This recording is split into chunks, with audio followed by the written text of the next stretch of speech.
Thanks for joining me. I'm going to demonstrate how to assemble. So you take the RSVP card, and this time it's a vellum, and you put it inside. Then you take your details card and you place it on there and center it nicely.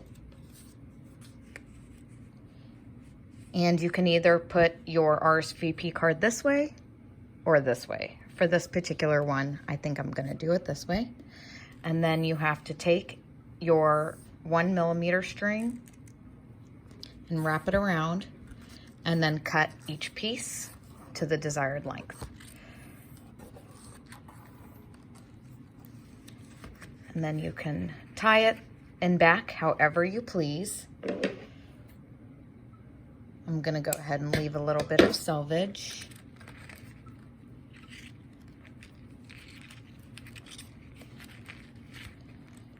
And I will go ahead and tie it.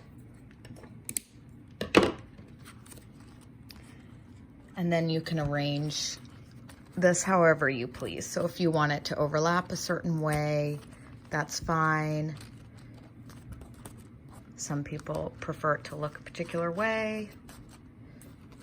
Others don't mind so much. So here you go. And then you just insert it